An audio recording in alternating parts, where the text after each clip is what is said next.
5 años después de La tierra que pisamos, Jesús Carrasco nos trae nueva novela, Llévame a casa, una historia de corto radio de acción, familiar, doméstica, casi íntima, y que quizás precisamente por eso nos toca a todos muy de cerca. Llévame a casa nos habla, entre otras muchas cosas, de la responsabilidad de los hijos hacia los padres. Saludos, comenzamos Al Sur. Visitamos el estudio del pintor, gestor y profesor Paco Pérez Valencia en Sanlúcar de Barrameda para conocer cómo se ha gestado su nueva exposición. Lo contemporáneo es imprescindible en la evolución de esta artista que arriesga con cada nuevo proyecto. Formatos que consiguen romper el muro del flamenco tradicional. Miquel Barceló recrea la inquietante historia de Gregor Samsa, escrita por Kafka en el Museo Picasso de Málaga, y presenta sus últimos trabajos.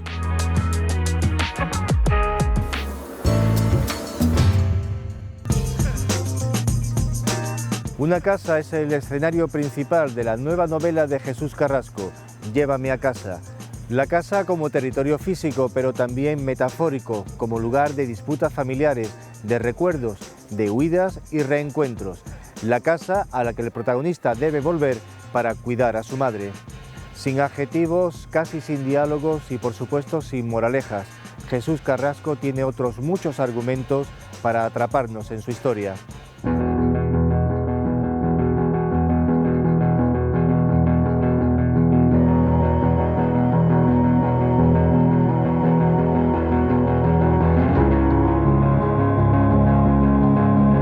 Un deseo, una necesidad.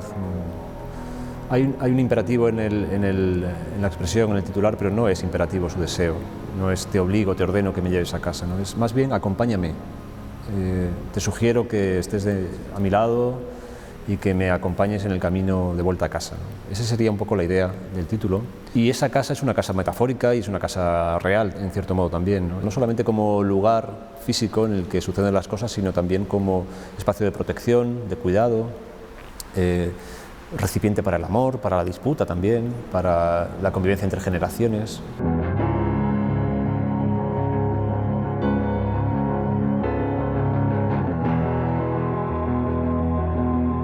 Una exhortación al protagonista, ¿no? Que más bien está viviendo su vida lejos, ¿no? En un lugar distante que elude ese acompañamiento, ¿no? Quizás lo que el protagonista teme es en tener que acercarse y estar cerca de esa persona que en este caso le necesita, o de esas personas que le conocen bien, que son su familia, ¿no?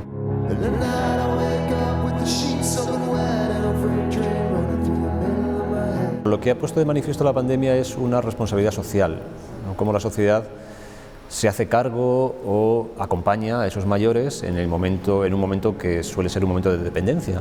La novela se hace cargo de una situación particular, cómo una familia o cómo un individuo en este caso afronta esa responsabilidad, pero la pregunta es la misma, y para mí es la pregunta esencial del libro: ¿qué hacemos ante esa responsabilidad?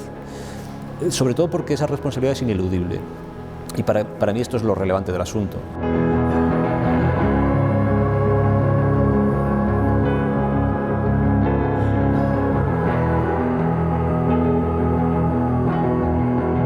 Hay un vector en el libro uno de ellos, que va desde la irresponsabilidad a la responsabilidad, a la toma de conciencia más bien, que tiene como consecuencia la responsabilización del personaje.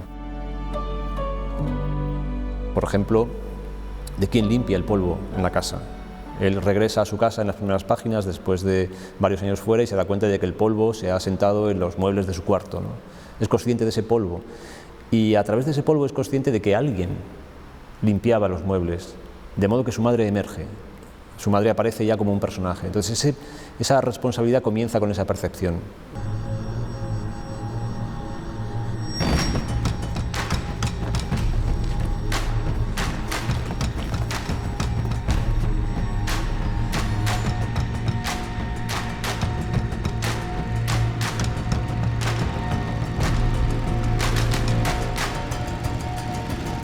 Tengo un pavor absoluto a ser explícito o a ser moralista, por ejemplo, ¿no?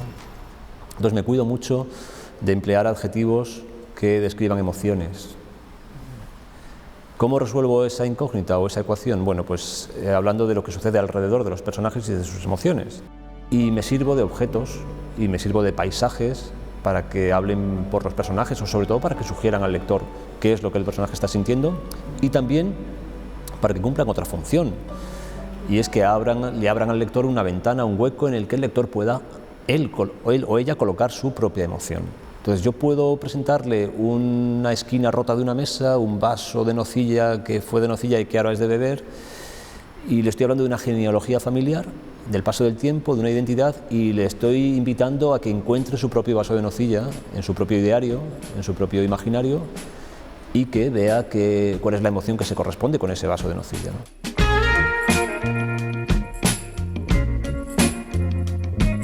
Si sabes rodear bien un silencio, por ejemplo, el silencio puede ser más elocuente que 10 páginas dialogadas, ¿no?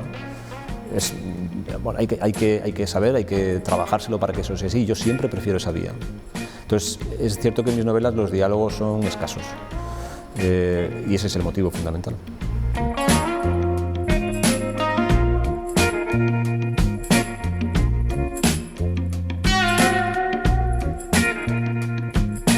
Cuando les contó a sus padres que se marchaba, descartó el amor de la ecuación. Ahora puede decir que no fue justo con ellos. También esto ha tardado en entenderlo. Siempre los vio como discapacitados emocionales, hijos de la guerra y del hambre, entregados al trabajo en las fábricas, en las tierras y en la casa, como única manera de estar en el mundo, sin espacio para otra cosa que no fuera asegurar primero el pan y luego algo de herencia, sudando la gota gorda, padeciendo estrecheces incluso cuando ya no era necesario. Fue la vida o el tiempo en el que la vivieron lo que les hurtó la experiencia del amor.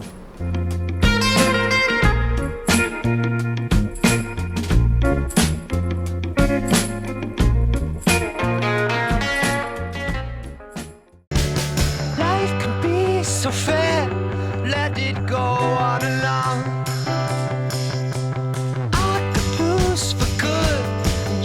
That cherry bomb, blow out that cherry bomb. For me, we lost it long ago. You and me. Now you know your way back from the spirit bar.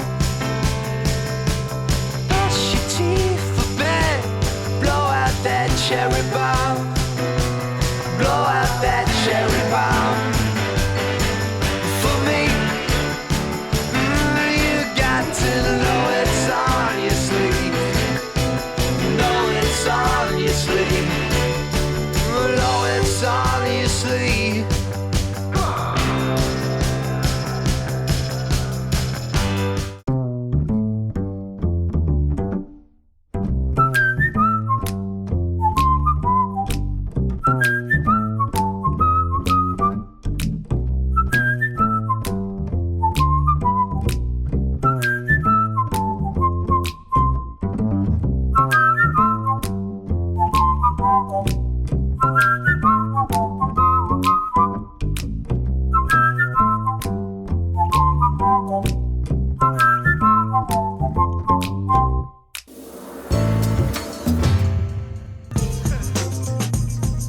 Paco Pérez Valencia es sin duda una persona muy inquieta, pintor, gestor cultural, profesor. Ahora presenta nueva exposición, Isla Utopía, un trabajo realizado durante la pandemia. Obras de gran formato en las que utiliza como lienzos velas de barcos, quizás como metáfora de la supervivencia del náufrago en mitad de la soledad y el aislamiento.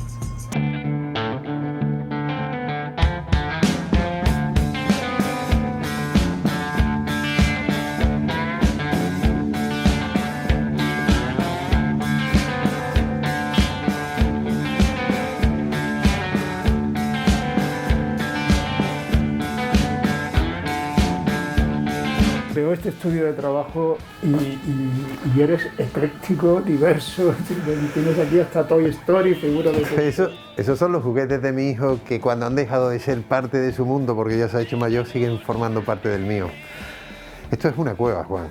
y yo me siento dueño del mundo cuando entro por esta puerta. El arte necesita mucha conversación personal o con Dios. Lo tengo muy presente y muy constantemente.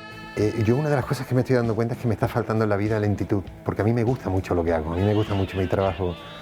Esas horas de estar en el estudio sin rentabilizarlas, mirando catálogos, mirando tu trabajo. ¿Cuánto tiempo hacía que yo no miraba mi trabajo?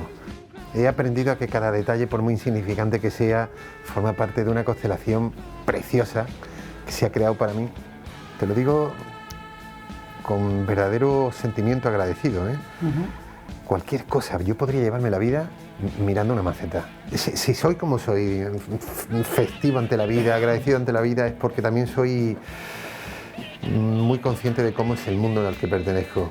Lo que no puedo es abatirme por ese mundo, pero sí tengo muchas ganas de luchar, me siento muy guerrillero. Siempre pensé que el arte era una herramienta que bien utilizada podría ser un generador de pelea.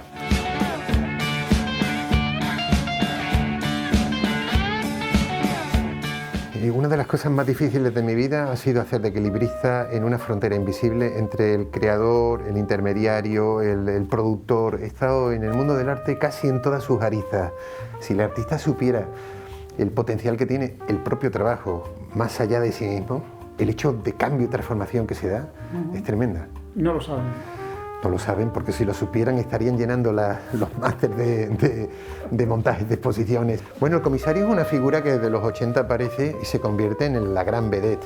El comisario es el Star System. Dicen que si no estás en la agenda de un comisario es como si fueras invisible. El comisario tendría que pisar más el estudio, el fango del artista, tendría que tener más capacidad de diálogo. No todo es conocimiento, Juan.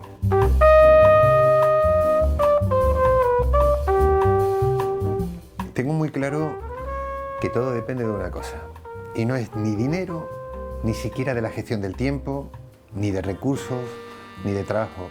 Es de amor, y a veces el amor se va por la ventana. Ese amor entre la cultura y la ciudad, y cuando digo cultura y ciudad estoy hablando de personas, sí existía cuando yo era joven. Esas historias de amor se han ido apaciguando. Algunos enamorados se marcharon, o ya no están con nosotros. Otros se estropearon. Algunos eran verdaderos guerrilleros de los 80 que venían con unas ganas de cambiar el mundo y se aposentaron en los sillones institucionales y no había quienes los movieran 15 años después. Todos los sueños que se pueden llevar al mundo de la gestión de la cultura son antiguos en el momento en que se ponen en marcha. Hay que seguir teniendo ganas de buscar y de equivocarse. Por eso no soporto que hoy las excusas que se estén dando sean que la pandemia nos paraliza. No. Estamos paralizados desde hace muchos años. Afortunadamente en el mundo de la cultura hay francotiradores en todas partes y a pesar de todo seguirán creando y trabajando. Lo que me da pena es no utilizar esa energía en beneficio de un proyecto común y de una comunidad que además lo necesita. La cultura es imprescindible para seguir siendo sociedad.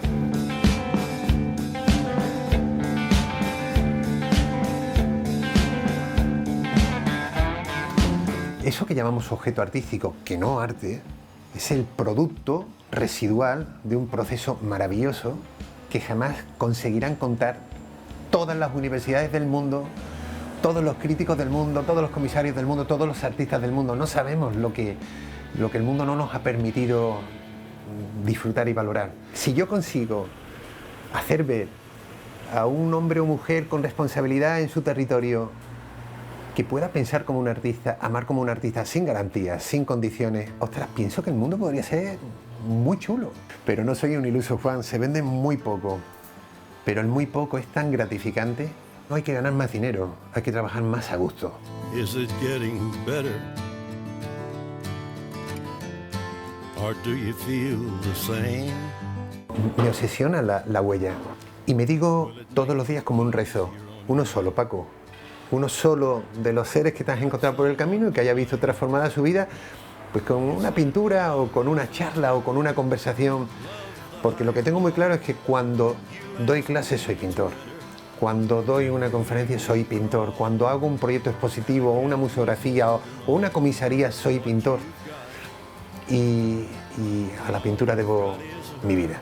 One love, one blood, one life, you've got to do what you should. One life with each other,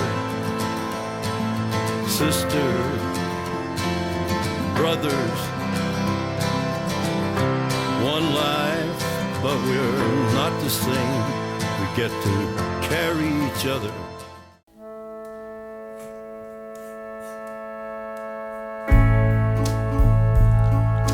I was dressed for success,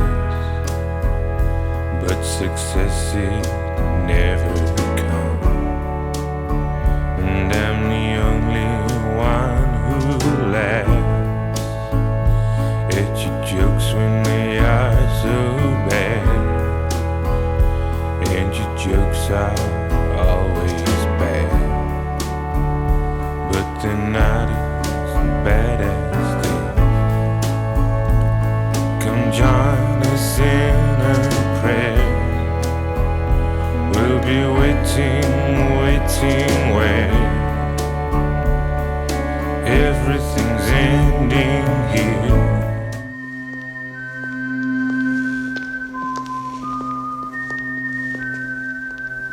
Mirad.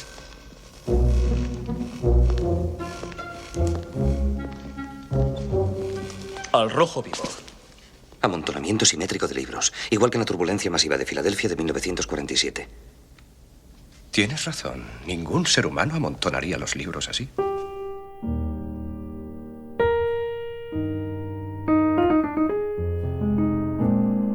Me gustaría recomendaros Benito y su carrito de la colección Ande yo valiente de Cuatro Tuercas.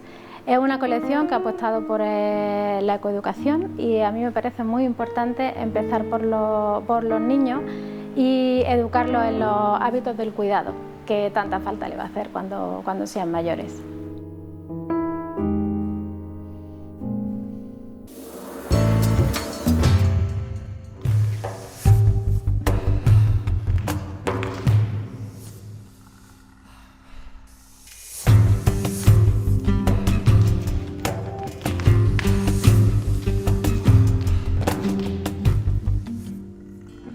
Elegimos charlar con altura de por medio. En esta terraza, Vanessa Aybar se acerca al mundo, aun cuando la realidad se para sin previo aviso.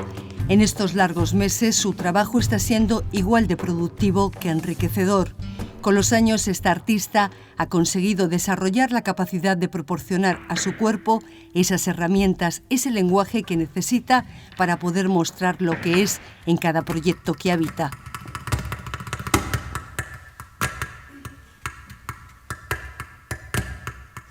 Estoy muy bien. Es verdad que hace ya mucho tiempo que hago terapia, que me pillo además justo también como un proceso vital de cambio en todo este momento de la pandemia, y eso también me ha ayudado a gestionarlo todo y a poder distanciarme de lo que sucede fuera con lo que sucede dentro. Me da la sensación de que estoy viviendo como muy presente, porque me hace estar conectada a lo que me está sucediendo cada día. Sufrí varios procesos, me imagino que como todo el mundo.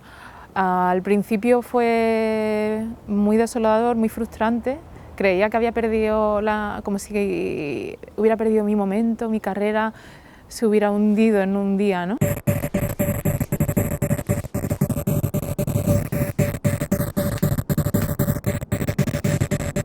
Me pasó una cosa muy bonita y que tiene que ver a propósito de la videodanza que grabé aquí, y es que bueno, hicimos un proyecto colaborativo, no teníamos ninguna dramaturgia, ningún planning, de hecho todo se hizo a ciegas. Yo no sabía si lo que estaba haciendo estaba bien o mal o para qué servía, ¿no? Pero sabía que había un objetivo en común.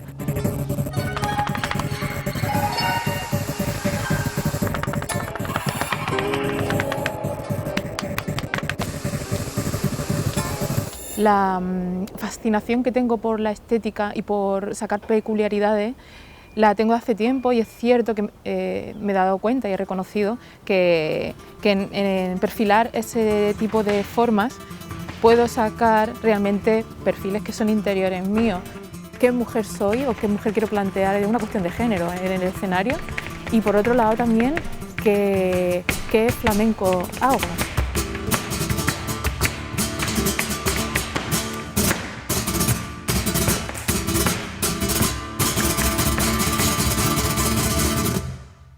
estamos viviendo un momento en el que las líneas que separan cualquier disciplina son bastante difusas.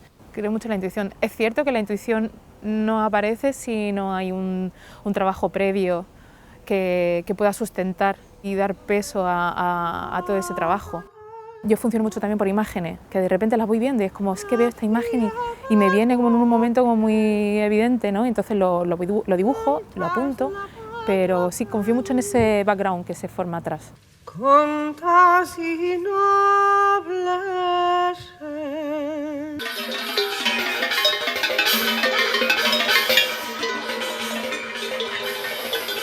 La Reina del Metal es un proceso que se ha hecho íntegramente online.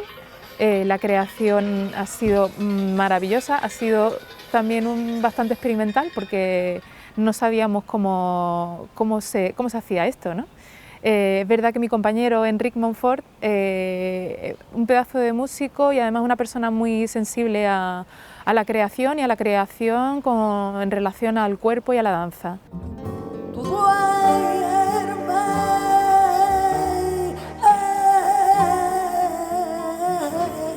Este fin de semana estoy en Jerez con Carmen Linares en su 40 aniversario. Yo la considero mi mamá artística porque ha sido como la primera figura que me ha colocado en un sitio y me ha dado la oportunidad de ponerme delante y enfrentarme a todo el público y además como regalándome su presencia y su voz.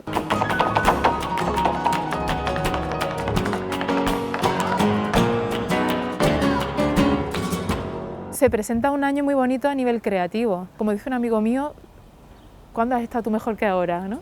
Y tiene que ver con esa parte emocional de sentirme centrada, de sentirme pues, más lúcida.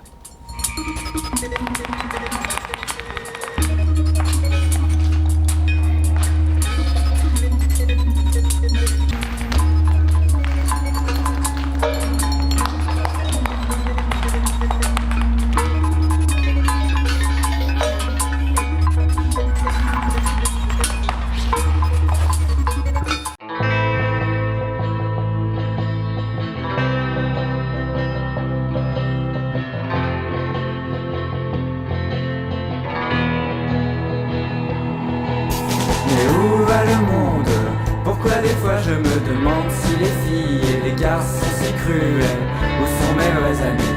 Pourquoi je me méfie? Qu'a-t-on pu bien faire de tous ces sacrifices? Oui, personne n'est fidèle, mais pourtant la vie doit rester toujours belle. Et peu importe si l'homme reste si cruel avec ce qu'il est, il faut sans doute pardonner, mettre son ego de côté. Pourquoi tout le monde se ment et se trompe jusqu'à se traîner dans la misère la plus totale? Donner ma confiance et mon cœur.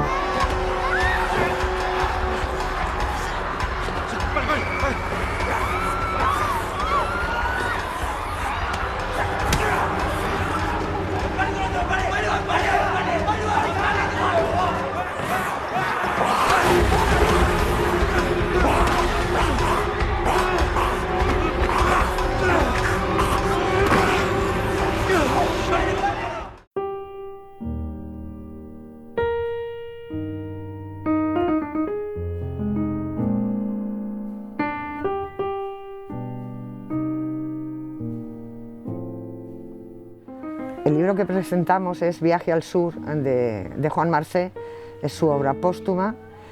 Es un viaje que realizó con Guspi, un amigo fotógrafo, a la Andalucía de los años 60.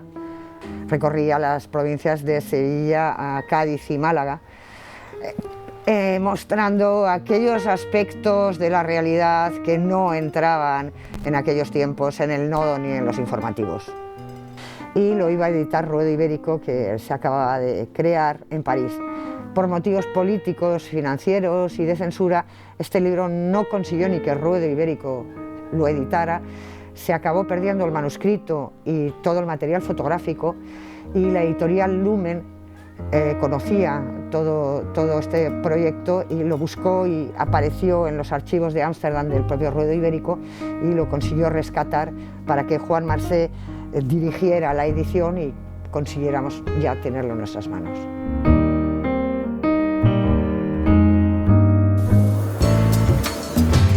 Yolanda, 15 minutos tiene. Laura Herrero Garbín es una ingeniera de telecomunicaciones metida a cineasta. Vivió 8 años en México y allí conoció un lugar muy especial, el Cabaret Barba Azul, un espacio donde se produjo la alianza entre las mujeres. Lo que cuesta la belleza, mija, lo que hace por los hombres, ¿verdad? La importancia que haya lugares como este, como de alianza entre mujeres, de conversación entre mujeres, de mirarnos las unas a las otras, apoyarnos, escucharnos. Y creo que este baño de mujeres refleja eso. Quería pedir información para el trabajo. Bueno, la información te la dieron allá abajo, mi amor. ¿Cómo te llamas? Me llamo Carmen. ¿Es tu nombre verdadero? Sí. Estas mujeres tienen una capacidad de resiliencia, de poder llevar adelante a sus familias a pesar de venir de clases bajas, de ser mujeres, ¿no? O sea, que hay una cosa en ellas como muy poderosa y para mí muy inspiradora también, ¿no? Me dice eso es la bebé, Zoe tiene 4 años. Dice, ay, mami, no te vayas, quédate. Estas mujeres tienen un trabajo que está muy estigmatizado, muy juzgado por la sociedad. Entonces era muy importante pasar tiempo con ellas. Entonces decidí hacer un proceso de investigación muy largo. De hecho, estuve 3 años visitando hasta que puse una cámara ahí. Casi todas las chicas se cambian el nombre. Hola, ¿cómo te llamas? Priscila. ¿Y es la primera vez que vienes aquí? Pero en realidad estoy bien nerviosa.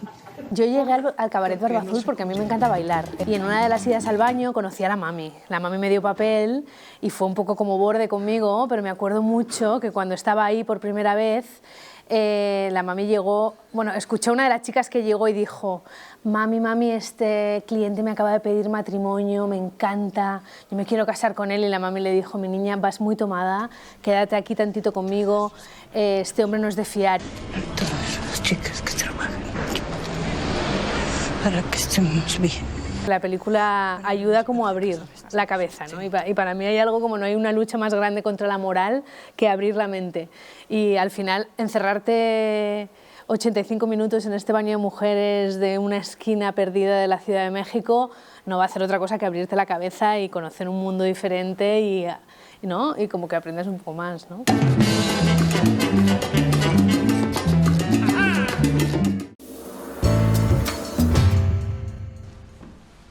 Estate atento cuando pases por el cañaveral.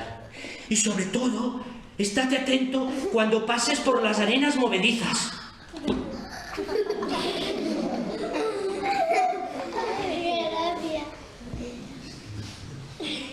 Venga, va. Santa Catalina, la rosa divina, anirem al riu a menjar-mos la prima.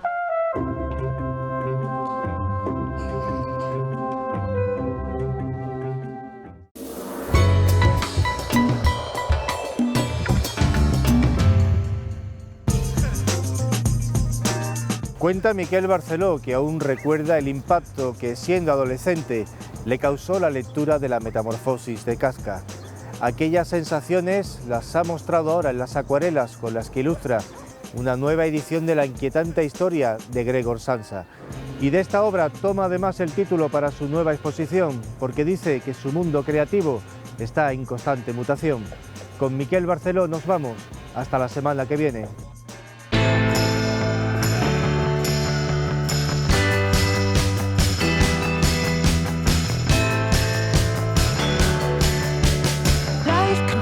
So fair, let it go on along.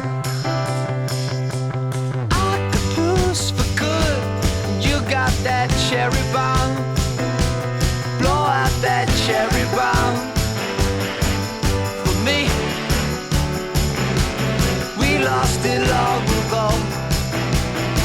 You and me. Now you know your way back from the spirit bar. Brush your teeth for bed, blow out that cherry bar.